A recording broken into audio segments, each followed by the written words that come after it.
Bueno, le vamos a dar la palabra ahora al maestro Enrique González Ruiz, que también es alguien que siempre nos ha estado apoyando, al igual que los demás compañeros. Gracias.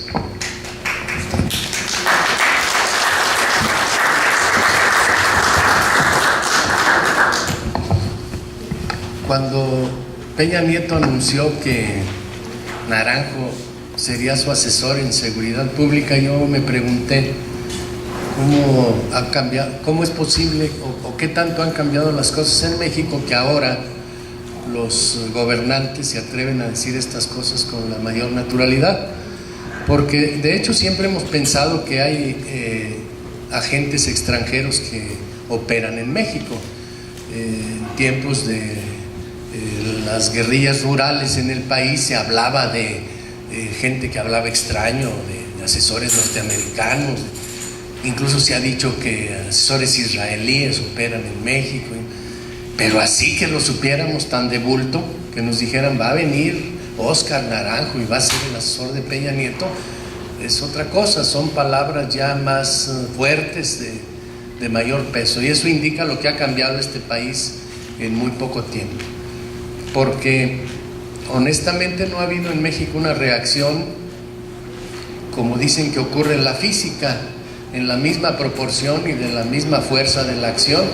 No ha habido en México nada parecido a la gravedad que tiene la implicación de Naranjo en asuntos de seguridad en México. Y creo que quedó más o menos claro que lo que trataba Peña Nieto era de agradar a los norteamericanos. Estaba en plena campaña, fue como una especie de acto de campaña cuando se empezaba a manejar en algunos periódicos norteamericanos algún tipo de información que no le resultaba muy favorable en sus pretensiones de llegar a la presidencia. De modo que podemos afirmar con base en esto que la llegada de Naranjo al país es resultado de la presión norteamericana. Y la presión norteamericana se deriva de los hechos en los que Naranjo, su hermano y otros agentes de seguridad en Colombia estuvieron involucrados, incluso a punto de ser extraditados a Estados Unidos como responsables de haber apoyado al paramilitarismo y a los propios narcotraficantes, y que dan cuenta de una subordinación de Naranjo a las estrategias de la DEA. De modo que no es solo Naranjo, como bien dice Pepe Rebeles, sino que es una política la que se está imponiendo en México y con la presencia de Naranjo. Luego, una segunda cuestión sería ¿en qué se ha manifestado esta asesoría, si es que ya se manifestó? Porque nos enteramos de que en Chihuahua ya estuvo operando Naranjo. ¿Qué haría Naranjo? Les diría dónde estaban los responsables de los secuestros, les diría cómo resolver jurídicamente o políticamente los temas que azotan a la pobre Chihuahua. Es uno de los estados más lastimados por esta terrible circunstancia que afecta al país. Pues la verdad no hemos visto nada, porque si Naranjo pasó por ahí, pasó de noche. Chihuahua sigue en las mismas tristes condiciones que ha estado desde hace mucho tiempo, varios años ya, en los que hasta a un tío mío le tocó el secuestro y la desaparición hace unos cuantos meses, siendo que él era un panista. En Chihuahua ser panista es de la oposición, eso es histórico, y que su implicación en la política era muy regional por el rumbo de Camargo, de modo que su cuerpo no ha sido encontrado después de que fue detenido y secuestrado en una pequeña huerta que tenía, porque además no era un hombre acaudalado al que le hubieran querido sacar enormes cantidades de dinero. Entonces uno se pregunta, si ya pasó Naranjo por Chihuahua y no vemos ningún resultado concreto, pues ¿qué va a pasar ahora cuando esté? ¿Con qué carácter en seguridad nacional, en la seguridad del país? Sería una tercera cuestión. ¿Será asesor? ¿Tendrá nombramiento de qué? Porque la Constitución mexicana todavía tiene algunos rasgos nacionalistas. Les comento que todavía hay un precepto constitucional que dice que para servir al ejército y a las fuerzas de seguridad hay que cumplir requisitos que Naranjo no tiene. Ya le pagaron, ya el señor cobró, como cobró Uribe de asesor en el Tecnológico de Monterrey. ¿Qué cursos daría el señor Uribe? ¿Sería tortura 1, tortura 2, invasión 3? ¿O qué cosas diría a los estudiantes del TEC de Monterrey Álvaro Uribe que valiera la pena escuchar? Digamos, de decir pueden decir muchas cosas, pero que valiera la pena escuchar. Y si con Uribe estuvo Naranjo, ya fue funcionario del Estado mexicano, lo nombró Calderón. Calderón fue el que formalizó la contratación que dijo Peña Nieto que se iba a hacer. Son cómplices entonces, ¿no? Entonces son partícipes ambos en una violación a la ley mexicana, a la Constitución mexicana, y son cómplices en la contratación de un personaje que yo no dudo en calificar de siniestro, porque rascándole un poco a su actuación en Colombia uno se da cuenta de arreglos muy extraños con los grupos paramilitares, de hechos altamente sospechosos de que tienen intereses comunes los policías y los grupos irregulares en Colombia. Los identifica su aversión hacia los grupos armados, eso sí, en eso son coincidentes. Piensan casi lo mismo, cómo exterminar a los grupos rebeldes que desde hace muchos años existen en Colombia. Pero formalmente son enemigos, supuestamente son enemigos.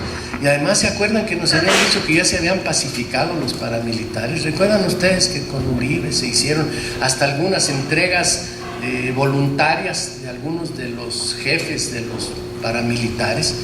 Inventaron un término ahí de narcoparamilitares, y luego terrorista narcoparamilitar, decían en el lenguaje extraño de la cotidianidad colombiana.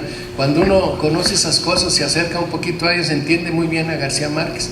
No era ninguna excepción. El realismo mágico de García Márquez no es más que la cotidianidad en Colombia. Esa es la pura verdad. Él nomás escribía lo que veía, era casi un costumbrista. García Márquez. Va a venir Naranjo a México. Vamos a ver con qué carácter, con qué relación laboral le van a inventar. Vamos a ver si será funcionario de la Secretaría de Gobernación, porque ya no va a haber Secretaría de Seguridad Pública. Lo irán a incorporar como elemento del ejército, lo formalizarán como el elemento del ejército mexicano, porque esta figura de un asesor extranjero no había existido. Bueno, a José María Córdoba, ¿se acuerdan del personaje? Pues lo hicieron funcionario, lo hicieron mexicano primero y luego lo hicieron parte del equipo de Salinas, o cuando menos dijeron que lo habían hecho ciudadano primero. Entonces todavía nos queda ver qué carácter piensan darle a la colaboración formal, jurídica, política de este personaje siniestro. Yo creo que el caso de Naranjo simboliza el desprecio que en general los gobiernos de México sienten por todas las cuestiones que tienen que ver con la lucha social, con la lucha por valores elevados en nuestro continente latinoamericano. Todavía no mueven un dedo los gobernantes mexicanos, un solo dedo, por hacer algo en el caso de Sucumbíos. Asesinaron a 4 mexicanos jóvenes, valerosos, mis amigos, 3 de ellos, mis amigos personales, 3 de ellos. Y resulta que el gobierno de México sigue siendo omiso. Es un asunto que no le preocupa, que no le ha causado ni ningún escozor, ni siquiera le ha llamado a ocuparse de él.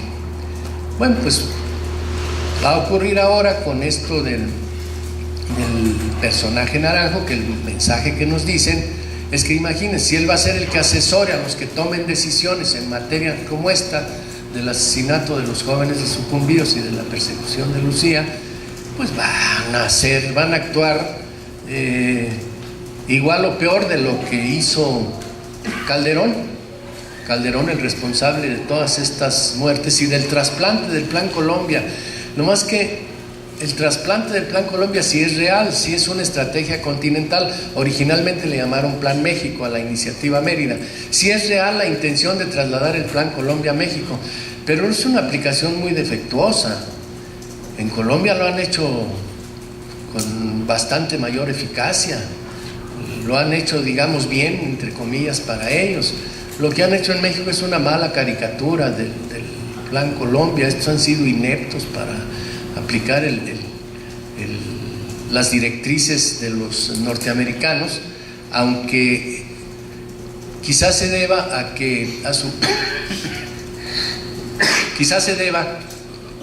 a su falta de pericia práctica en cuestiones políticas.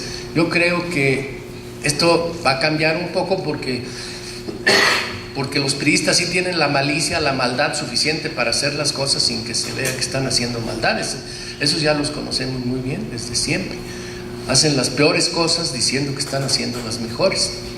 Y no se les nota, no se les arrastra el rabo como a los panistas. A los panistas sí se les sale la cola por debajo del pantalón o de la falda, porque se ve que tienen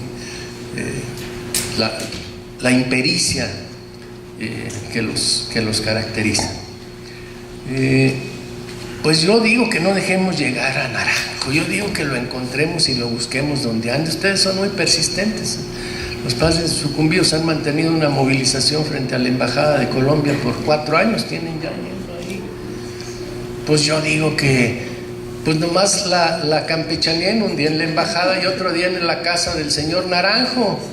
Yo digo que le hagamos así, pues que hasta que se vaya el señor Naranjo. Pues ¿para qué lo queremos aquí? A ver, hace rato dijo Adrián, tan buenos, o no, dijo Oscar, tan buenos represores que tenemos aquí, pues ¿por qué nos van a traer a nosotros de otro lado?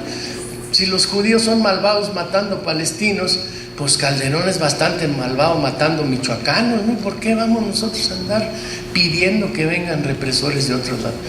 Preparémonos alguna especie de planecito de acción, localicémoslo, sepamos dónde está el hombre, dónde despacha, dónde vive, ¿no? Y hagámosle su seguimiento. Dicen, le llaman los argentinos el scratch, ¿se acuerdan? Usan esa palabra.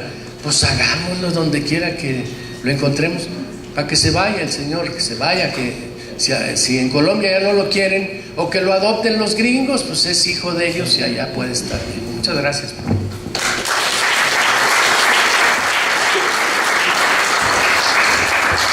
Gracias, maestro, gracias. Es algo que vamos a tomar en cuenta.